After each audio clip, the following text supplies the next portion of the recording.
ఏపీలో nominated పదవులపై TDP అధిష్టానం focus పెట్టింది. అయితే ఈసారి అధిష్టానం కార్యకర్తల అభిప్రాయం మేరకే నిర్ణయం తీసుకునే అవకాశం కనిపిస్తోంది. దీనికోసం కార్యకర్తల నుంచి అభిప్రాయ సేకరణ మొదలుపెట్టనుంది. ఎలాంటి సిఫార్సులకు తావు లేకుండా కేవలం కార్యకర్తల సిఫార్సులు మాత్రమే పరిగణలోకి తీసుకుంది. కేడర్ ఇచ్చే సర్టిఫికెట్ ఆధారంగా నామినేటెడ్ పదవులు కేటాయించాలని అధిష్టానం నిర్ణయించింది. ఎన్నికల్లో కష్టపడ్డ నాయకులు ఎవరో చెప్పాలంటూ కార్యకర్తలకు డిజిటల్ ఫామ్ కేంద్ర కార్యాలయం పంపిస్తోంది.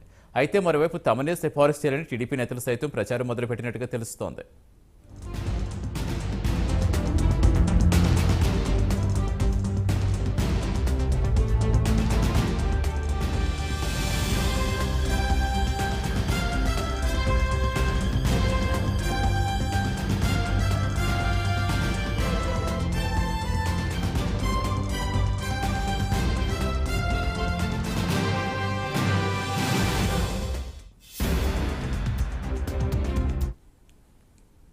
ఏపీలో నామినేటెడ్ పదవులపై టీడీపీ అధిష్టానం ఫోకస్ పెట్టింది. అయితే ఈసారి అధిష్టానం కార్యకర్తల అభిప్రాయం మేరకే నిర్ణయం తీసుకునే అవకాశం కనిపిస్తోంది.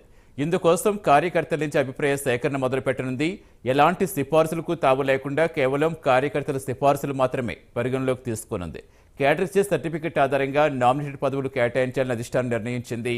ఎన్నికల్లో కష్టపడ్డ నాయకులు ఎవరో చెప్పాలంటూ కార్యకర్తలకు డిజిటల్ ఫామ్ కేంద్ర కార్యాలయం పంపిస్తోంది. మరోవైపు తమనే సిఫారసు చేయాలని టీడీపీ నేతలు సైతం ప్రచారం మొదలుపెట్టినట్టుగా తెలుస్తోంది. పూర్తి సమాచారం ఇచ్చేందుకు మా కరెస్పాండెంట్ రవికృష్ణ జరుగుతున్నారు. రవికృష్ణ, సో ఈసారి ఒక కొత్త పద్ధతికి తెరలేపింది టీడీపీ. అంటే ఏ విధంగా ముందుకెళ్లే అవకాశం ఉందనుకోవచ్చు? ఎప్పటిలోపు నామినేటెడ్ పోస్టులు కంప్లీట్ చేసే అవకాశం కనిపిస్తోంది? ఏదైతే టీడీపీ అధికారంలోకి వచ్చిన తర్వాత నామినేట్ పోస్టులకు సంబంధించి మాత్రం చాలా మంది ఆశావాహులు ఉన్నారు. గతంలో మాదిరిగా కాకుండా రాజకీయాల్లోనే ఒక విప్లవాత్మకమైన మార్పు మాత్రం టీడీపీ తెరలేపింది అని అనుకోవచ్చు. గతంలో ఎమ్మెల్యేలు కానీ అక్కడ ఉన్నటువంటి మంత్రులు కానీ సిఫార్సు చేసిన వ్యక్తులకు మాత్రమే నామినేటెడ్ పోస్టులు ఇచ్చేటువంటి పరిస్థితి అయితే ఉండేది. కానీ ఇప్పుడు దానికి పూర్తిగా కూడా విరుద్ధంగా ఎవరైతే గ్రౌండ్ లెవెల్లో ఉండి పనిచేసినటువంటి నాయకులు ఎవరైతే ఉన్నారో వాళ్ళని గుర్తించే పని కూడా అక్కడ ఉన్నటువంటి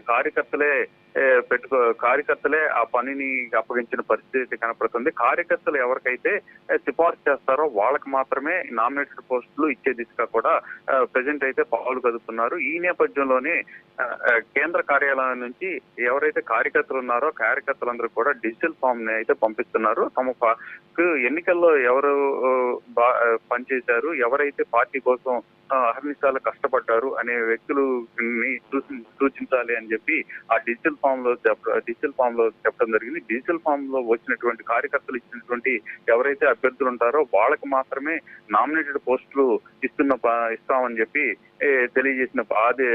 అధిష్టానం తెలియజేసిన పరిస్థితి. ఈ నేపథ్యంలోనే ప్రజెంట్ ఎవరైతే ఆశావాహులు ఎవరైతే ఉన్నారో వాళ్ళందరూ కూడా కార్యకర్తలకి తమ పేరు సిఫార్సు చేయాలి అని చెప్పి వాళ్ళని కలుస్తున్న పరిస్థితి అయితే కనపడుతుంది. దీన్ని బట్టి మనం అబ్జర్వ్ చేసినట్టయితే మాత్రం టీడీపీ ఒక విప్లవాత్మకమైన మార్పును తెచ్చే పరిస్థితి అయితే కనపడుతుంది. గ్రౌండ్ లెవెల్లో ఎవరైతే కష్టపడి పనిచేసినటువంటి నాయకులు ఎవరైతే ఉన్నారో ఆ నాయకులు మాత్రమే ఇప్పుడు నామినేటెడ్ పోస్టులు ఇచ్చే పరిస్థితి అయితే ప్రస్తుతం కనపడుతుంది. గతంలో మాదిరిగా సిఫార్సులకు ప్రాధాన్యత ఇవ్వట్లేదు. గతంలో అయితే ఎవరైతే అక్కడ ఉన్నటువంటి ఎమ్మెల్యే కానీ అక్కడ ఉన్నటువంటి మంత్రి కానీ సిఫార్సు చేసిన వ్యక్తులకు మాత్రమే ఇచ్చారు. ఇప్పుడు దానికి స్వస్తి పలుకుతూ అక్కడ ఉన్నటువంటి కార్యకర్తలు సిఫార్సు చేసినటువంటి నాయకులకు మాత్రమే ప్రెజెంట్ అయితే మాత్రం ఈ నామినేటెడ్ పోస్టులు ఇచ్చే పరిస్థితి కనపడుతుంది. Sunil, thank you Ravikrishna.